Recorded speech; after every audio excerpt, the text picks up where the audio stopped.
उसके बाद में जो जानकारी मैंने प्राप्त की, तब मुझे पता चला कि बाबा पूरे दिन वहां नहीं रहता है, वो अलग अलग भक्तों के घर में जाकर रहता है। और अक्सर ये भक्त जो होते हैं वो व्यापारी किस्म के होते हैं। दिन भर पुरुष बाहर होते हैं, बाबा घर में होता है और स्त्रियां उसकी सेवा करती हैं। मुझे लगता है आगे कहने की जरूरत नहीं है।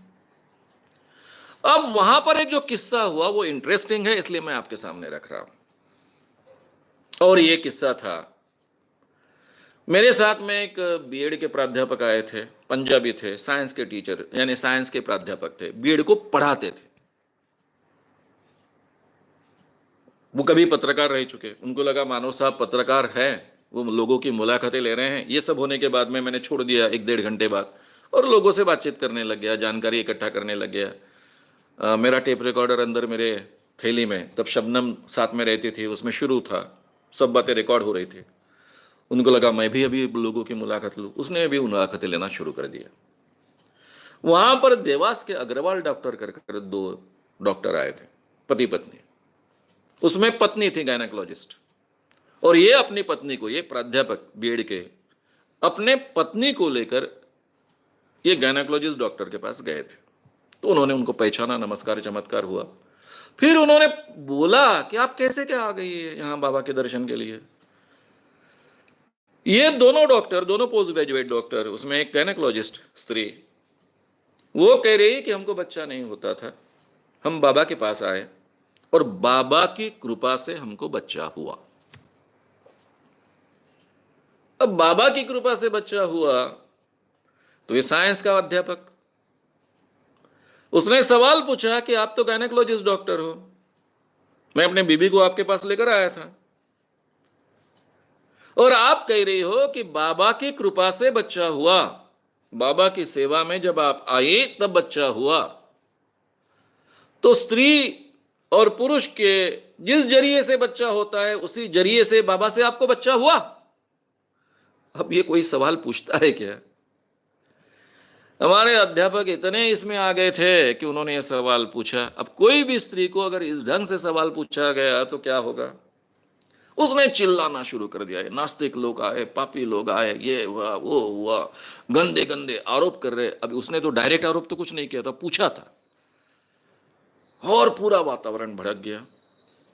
बाबा ने बहुत गुंडे पाल कर रखे थे, सब गुंडे इकट्ठा होने शुरू हो गए। कौन लोग है, क्या लोग है, कैसे लोग है, एक एक को पकड़ना शुरू किया उन्होंने। सबसे पहले अध्यापक को पकड़ा, उससे जानकारी निकालना शुरू। उनके ध्यान में आया कि हम लोग हैं ये ग्रुप वाले जो 50 दिख रहे हैं, और वातावरण इतना तंग हो गया कि हमारे जो दोनों पत्रकार मित्र थे वो छोड़कर भाग गए। वो स्कूटर लेकर आए थे, स्कूटर से भाग गए। मेरे साथ में 10वीं क्लास में पढ़ने वाले लड़के लड़कियां से लेकर तो कॉलेज में पढ़ने वाले लड़के लड़कियां थे। मैं जिस होटल में चाय पिया था उस होटल में जाकर बैठा, सब बच्चों को वहां लेकर इकट्ठा कर लिया। वातावरण एकदम तंग हो चुका था, और ये लठ लेकर जब मारने को आने लग गए, जाते वक्त इन पत्रकारों ने कहा खिसक लो यहां से, जल्दी भागो, ये लोग अभी मारने वाले हैं, मानव साहब को तो जिंदा छोड़ेंगे इसकी कोई गारंटी नहीं है, लेकिन बाकी लोग तो भागो। लेकिन ये लड़के लड़कियां मुझे छोड़कर जाने के लिए तैयार नहीं थे, सब वहीं बैठे रहे। और फिर मैंने वहां भाषण देना शुरू किया। बाबा जो जो चमत्कार करता है वो सभी चमत्कार लोगों को कर कर बताए है। भीड़ इकट्ठा हो गई, उनमें सब रिक्शे वाले इकट्ठा हो गए। और जब ये गुंड लोग यानी बाबा के गुंडे पोसे हुए पाले हुए ये जब चिल्लाना शुरू किया तो इन रिक्शा वालों ने उनको चुप कराया। उसमें सबसे आगे था मेरा रिक्शे वाला जो मेरे साथ बात कर रहा था। सही पकड़ा है इस आदमी ने, सबके सामने चमत्कार कर कर बताया है, कैसे चमत्कार करता है ये भी बताया है। उनके शरीर को कोई हाथ लगाने की हिम्मत करेगा तो हम फिर चुप नहीं बैठेंगे।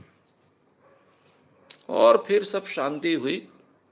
बेचारे गुंडे 100 हो गए, लठ लेकर बाजू में खड़े रहे।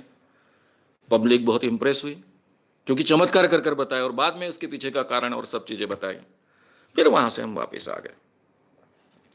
वापिस आने के बाद में मैंने प्रेस कॉन्फ्रेंस में ये बात कही। दूसरे दिन पत्रकार चिढ़ गए मुझ पर, अरे क्या आए, 2-3 घंटे 4 घंटे वहां गए और इतने बड़े बाबा के बारे में आप ऐसा कह रहे हो कि वो चमत्कार नहीं करते, लोगों को ठगते हैं, ये हैं वो हैं।